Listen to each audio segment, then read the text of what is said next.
যখন ৫ই অগস্টের পর বাংলাদেশের মানুষ তখনও স্তম্ভিত, তখনও তারা এই আঘাতটিকে সামলে উঠতে পারেনি, তখনও বাংলাদেশের মানুষ ঠিক অভ্যুত্থানের পর একটা বিরাট ক্ষত মানুষের মধ্যে, ট্রমাটাইজড মানুষ। এর মধ্যে আমরা দেখলাম জামাতের আমির বললেন যে আওয়ামী লীগের মানুষকে আমরা ক্ষমা করে দিয়েছি, আওয়ামী লীগকে আমরা ক্ষমা করে দিয়েছি। So Jamaat is a very strong, very well organized, and they are like a regimented force. এটা আমি বহু জায়গায় বলেছি, তারা নিজেরাও স্বীকার করে তারা অত্যন্ত সুশৃঙ্খল এবং তারা দলের আনুগত্য ভীষণভাবে মেনে চলে। একদম টপ লিডারশিপ যা বলবে সেটা একেবারে গ্রামের প্রত্যন্ত অঞ্চলের যিনি কর্মী জামাতের, তিনি সেটাকে অক্ষরে অক্ষরে মেনে চলবেন। সুতরাং যে আহ্বান জামাতের সর্বোচ্চ তরফ থেকে অভ্যুত্থানের পর এসছে যে আমরা আওয়ামী লীগকে ক্ষমা করে দিলাম, আওয়ামী লীগকে প্রতিরোধ করবার জন্য আগ্রহী হবে, সেরকম আর কোনো পলিটিক্যাল পার্টি করবে কিনা এই প্রশ্নটা থাকে। কারণ কেন জানি বাকে বাকে, ইতিহাসের বাকে বাকে ঐতিহাসিক ভুলগুলো জামাতি করে। আমি ৭১ সরিয়েই রাখি, হ্যাঁ, কারণ ৭১ নিয়ে এত তর্ক বিতর্ক, এত কথা হয়েছে, ৭১কে আমরা সরিয়ে রাখি।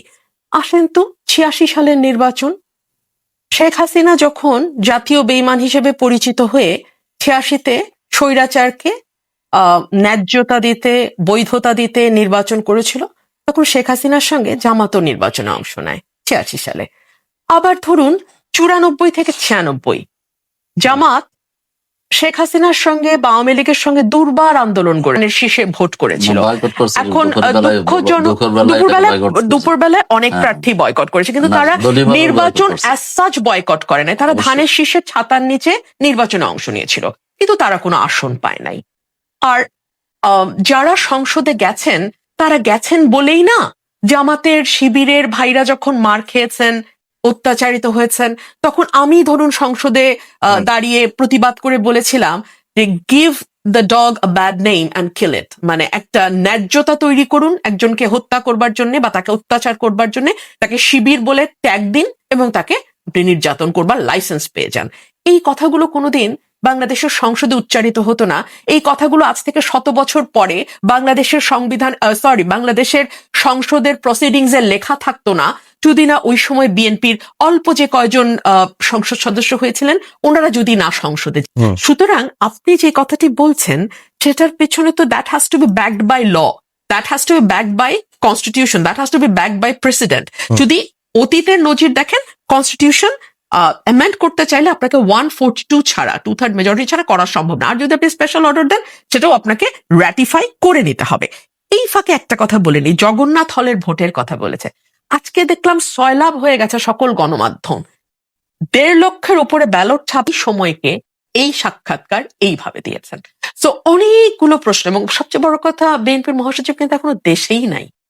উনি দেশে আসুক, উনি তো ওনার বক্তব্য খুব পরিষ্কার ভাবে নিউ ইয়র্ক থেকে জানিয়ে দিয়েছেন, বাকিটা না হয় উনি ফিরলেই আপনারা শুনবেন, কোনো অসুবিধা নাই।